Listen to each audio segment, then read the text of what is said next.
Naquele tempo, Jesus tomou consigo Pedro, Tiago e João e os levou sozinhos a um lugar à parte, sobre uma alta montanha, e transfigurou-se diante deles. Suas roupas ficaram brilhantes e tão brancas como nenhuma lavadeira sobre a terra poderia alvejar. Apareceram-lhe Elias e Moisés e estavam conversando com Jesus. Então Pedro tomou a palavra e disse a Jesus: Mestre, é bom estarmos aqui. Vamos fazer 3 tendas, uma para ti, outra para Moisés e outra para Elias. Pedro não sabia o que dizer, pois estavam todos com muito medo. Então desceu uma nuvem e os encobriu com sua sombra. E da nuvem saiu uma voz: Este é meu filho amado, escutai o que ele diz. E de repente, olhando em volta, não viram mais ninguém, a não ser somente Jesus com eles. Ao descerem da montanha, Jesus ordenou que não contassem a ninguém o que tinham visto, até que o Filho do Homem tivesse ressuscitado dos mortos. Eles observaram essa ordem, mas comentaram entre si o que queria dizer ressuscitar dos mortos. Palavra da salvação.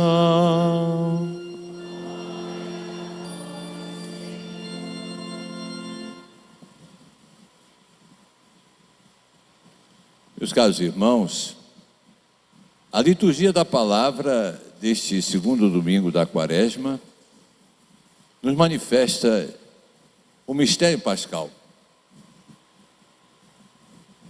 Daqui a alguns dias, vamos celebrar o mistério pascal. Nós vamos celebrar a Páscoa, é verdade. Mas a igreja vê o mistério pascal de um modo muito unido. E é interessante que a igreja ensina, não só com o catecismo, não só intelectualmente, mas também ensina de um modo celebrativo, liturgicamente. A celebração expressa o mistério pascal. Vejam, os 40 dias de Quaresma vão se completar no Domingo de Ramos. Iniciamos a Semana Santa, então ali, já o Domingo de Ramos tem isso. Hosana, o filho de Davi, crucifica-o, crucifica-o. A glória e a paixão. E vamos caminhar durante essa semana, chegando na Quinta-feira Santa, instituição da Eucaristia, instituição do maior de todos os sacramentos. Mas a missa termina com a transladação do Santíssimo Sacramento e não tem bênção. Veja como é que a igreja diz: não acabou. Tem que passar para outro dia, né? Que nós temos as condições humanas, temos horas, né? Mas a igreja não encerra ali, continua na Sexta-feira da Paixão. Na Sexta-feira da Paixão não tem canto de entrada. O sacerdote entra em silêncio. Não está começando o outro, está continuando. Terminada toda a celebração da Sexta-feira da Paixão, não tem bênção também. E aí se mergulha no profundo silêncio do Sábado Santo. Não tem nada. Nós rezamos aqui o ofício de leitura, né, com a grande leitura da visita de Jesus à mansão dos mortos. Mas não tem nada.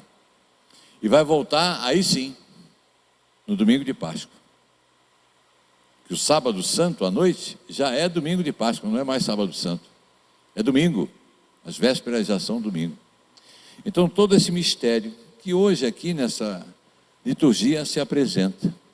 Primeiramente, com a leitura do livro do Gênesis. Veja, lá no primeiro livro da Bíblia, já se manifesta o mistério de Cristo. É Abraão que depois de ter tido o cumprimento da promessa, em idade avançada, ele e Sara, é outro casal aí da Sagrada Escritura que tem filhos estéreis. São estéreis e têm filho. Isaac, o filho da promessa, o filho do qual viria uma descendência maior do que as estrelas do céu. e do que as areias da terra. Aqui vale bem a pena lembrar, e vocês estão ouvindo os episódios aí, e é muito bom lembrar para os católicos isso, né? Nós descendemos de Abraão, um judeu, de seu filho Isaque. Somos descendentes dele. Recebemos dos judeus o patrimônio do Antigo Testamento. O Novo Testamento é escrito na maioria por judeus. Os evangelistas, os apóstolos. São Paulo, então, era fariseu. E mais do que tudo isso, nossa Mãe Santíssima, judia. E o Senhor Jesus Cristo, o Filho de Deus, que entrou na história, se encarna como judeu. Pensemos bem no que temos ouvido por aí. Quanto patrimônio da igreja, do que somos, do que temos, da Sagrada Escritura e até da celebração, nós temos raízes judaicas muito profundas. O quanto devemos ao povo de Israel. O povo escolhido por Deus está aqui, ó, Abraão. É dele que vem a descendência. Por isso São Paulo vai dizer, é dele que vem a Sagrada Escritura, vem os valores, tudo. Mesmo São Paulo tendo se afastado, reconhece isso. Então está aqui, toda a promessa, está em Isaque. E de repente, Deus dá uma ordem absurda, quer que Abraão sacrificasse o seu filho Isaque. Mas, então onde é que está a promessa? Onde é que está tudo? Acabou? Mas qual é a atitude de Abraão? Obediente. Porque tem fé. Porque não duvida de Deus. Porque sabe que no final de tudo, Deus vence. E o sentido que parece escondido a ele, Deus o revelará.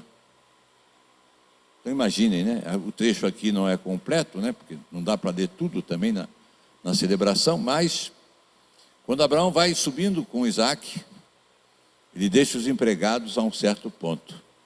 E sobe só ele com a mula e o filho e o lenho. Veja aqui já, olha só. Como a patrística vai ver em Isaque o Cristo. Isaque é uma criança, é inocente. Isaque carrega o lenho.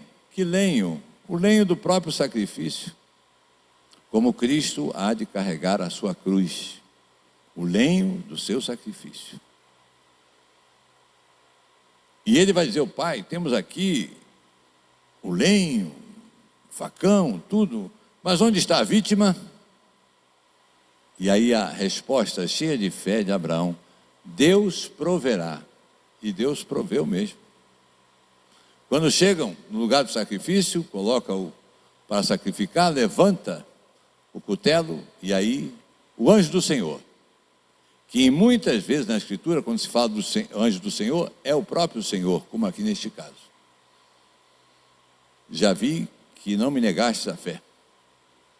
E aí a aliança está completada com Abraão, na fé.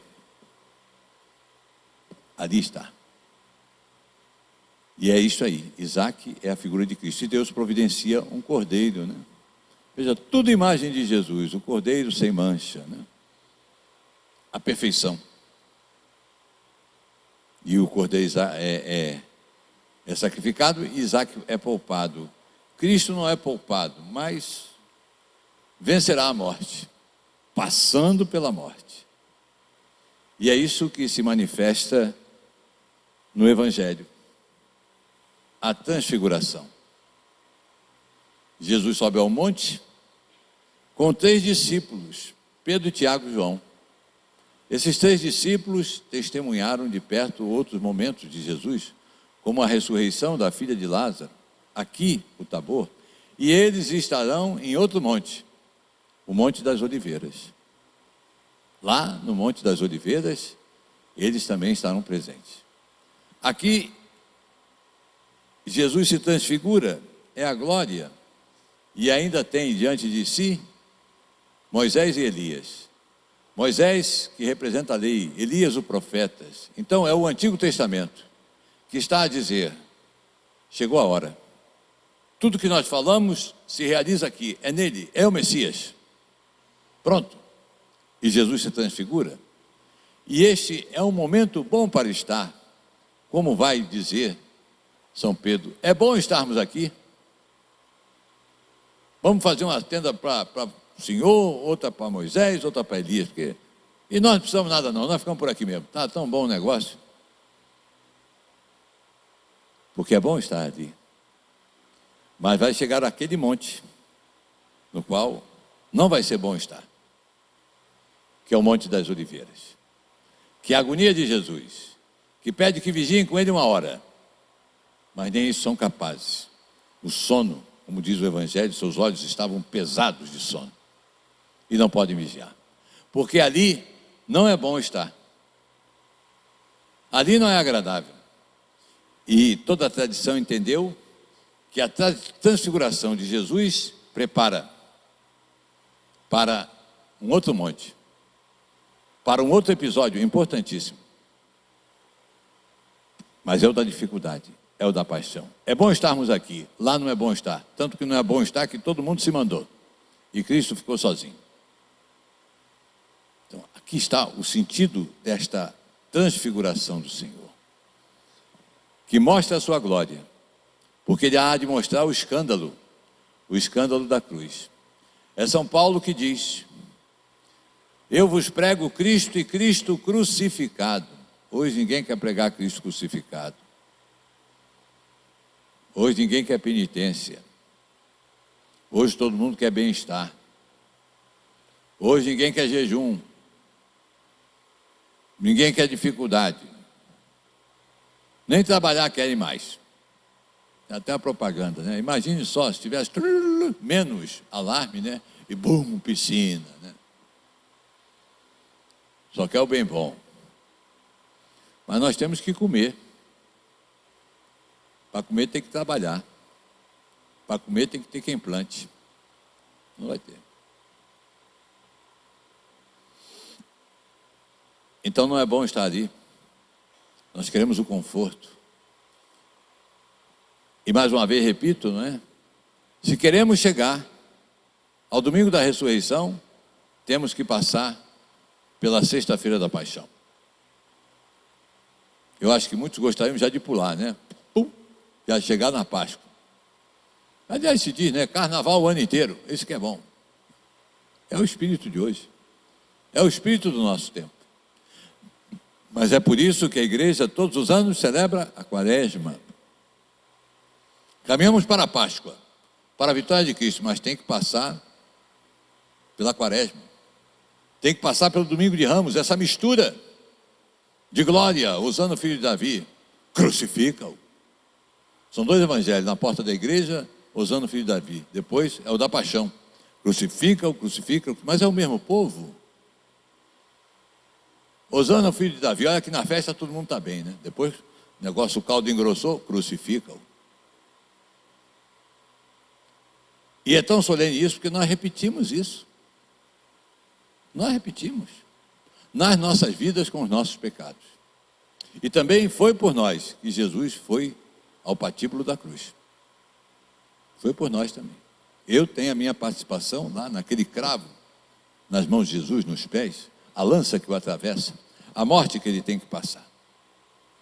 E depois dessa manifestação que prepara, como disse aqui, para um outro monte, Jesus então se ouve a voz do Pai: este é meu filho amado, escutai-o. Isso ele está dizendo hoje, nesta liturgia, para cada um de nós. Jesus é o filho amado, escutai-o, mas escutai-o de verdade, não é? Transfiguremos a nossa vida, mudemos de vida, transfiguremos, façamos ver a glória de Deus na nossa vida. Esse é o esplendor dos cristãos, né? Que os santos viveram de modo excelente, né? Eles se transfiguraram, eles ajudaram a fazer ver a glória do Senhor. transfigurando as suas vidas. E aí, quando se ouve a voz do Pai, todo mundo mergulha com a cara no chão, né? Porque é o medo do tremendo, do sagrado, né? Moisés também, quando a sarça ardente falou, zup, porque não se pode ver a Deus e permanecer vivo, né? Jesus aqui se manifesta a glória, mas ainda não é a visão beatífica. Ele deu uma amostra grátis da sua glória. Porque se ele mostrasse mesmo a visão beatífica, morre todo mundo. Só nos será permitido ver a Deus face a face, do outro lado da vida. Para aqueles que se salvarem. Esperamos todos estar lá, não é isso? E terminado tudo isso, então agora é hora de descer ao monte. Ó, é bom estarmos aqui, é bom, mas agora acabou. Bora! Lá para baixo. Para o meio do povo. Para o trabalho. Para a luta. Bora, bora! E descendo, Jesus ordenou que não contassem a ninguém. Isso aqui não é espetáculo. Muitas coisas da nossa vida, espirituais, elas são para nós. Eu tinha um amigo que ele teve uma visão muito interessante. E ele falou, não, isso é para você, não conte a ninguém. Que vão te chamar de maluco. Saiba guardar esse tesouro de Deus. Deus manifestou a você. Aqui também, ele se manifestou aos discípulos para que eles pudessem suportar depois o escândalo da cruz. Né? De São Paulo, né? Os prego Cristo crucificado, loucura para os gentios, escândalo para os judeus. Para os gentios uma loucura. Como é que você apresenta um Deus crucificado, ensanguentado, para aqueles que tinham Afrodite, a deusa da beleza, Hércules, o deus da força e por aí afora? Não dá. E escândalo para os judeus, porque o Antigo Testamento diz, seja maldito todo aquele que for elevado. Ser elevado era ser crucificado ou enforcado. Veja que perigo essas coisas, né? Quer condenar uma pessoa e condenam Jesus como maldito para dizer, ele não é o Messias. Veja a loucura que chegaram os fariseus. Se ele foi elevado, é maldito. O Messias não pode ser maldito. E aí você veja o poder da graça de Deus que vai transformar a cruz, sinal da maldição, em sinal da redenção. Porque Jesus vai descer até onde estão os condenados. Vai estar entre dois ladrões para salvar até aqueles dois ladrões. Todos os dois tiveram chance. Um aproveitou o outro, não sei não. Não sei se deu para ele não, viu? O bom ladrão sim, São Dimas. Nós merecemos isso aqui. Ó, foi a salvação dele, quando ele admitiu o pecado dele. Foi a grande obra, o testemunho dele. Então o escândalo, Jesus tinha que preparar-nos para esse escândalo. E descendo então, diz, não contem a ninguém o que viram, até que o Filho do Homem tivesse ressuscitado dos mortos. Os apóstolos observaram a ordem, mas comentavam entre si o que queria dizer ressuscitar dos mortos. A turma é de cabeçudo também, né? Ali não tinha gente muito letrada, não, que soubesse filosofia, alguma coisa assim, não. A ressurreição, ao tempo de Jesus, era muito mal vista. Olha aqui, todo o mistério pascal, né? Muito mal vista. Vigora o neoplatonismo, filosoficamente. Ou seja, as antigas ideias de Platão estão em voga de novo. Aristóteles tinha sido esquecido. Aristóteles fala da união substancial entre corpo e alma. Nós somos uma unidade. Nós não somos alma do outro mundo. Nós somos corpo e alma. Daí, todo domingo dizemos, creio na ressurreição da carne. Não é só a alma, não. Como Cristo, devemos ressuscitar em corpo e alma.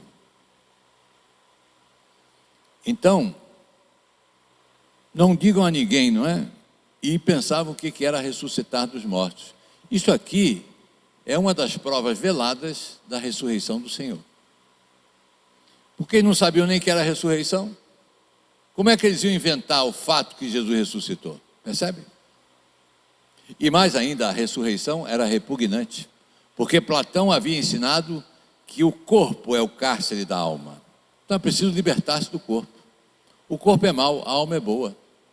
E isso vai ser a fonte para muitos dualismos, inclusive o dualismo dos cátaros, que vai fazer surgir a Inquisição. Mas isso não cabe aqui agora.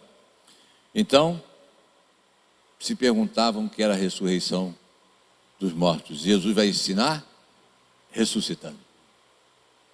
A igreja nasce do fato mesmo, e não das histórias e das lendas. Jesus ressuscitou. E é por isso que Jesus aqui prepara os discípulos, porque ele vai vencer, ao final de tudo, ele vai vencer a morte. Isaac é liberto da morte, Jesus também vai ser, mas passando pela morte. Ele vai passar pela morte. Então, meus irmãos, em Cristo encontramos todo o sentido da nossa fé. Peçamos a Ele que também nós, iluminados pela sua glória, pela sua transfiguração, pelos ensinamentos, possamos também nós suportarmos as dificuldades dessa vida. Que a igreja seja também esse elemento de transfiguração para todos, né? Que a glória de Deus brilhe através da igreja e que cada um de nós possa ser de fato um elemento de força, de fé para todos os irmãos. E assim todos nós transfiguremos nossa vida na glória que o Senhor quer manifestar em nós. Seja louvado nosso Senhor Jesus Cristo.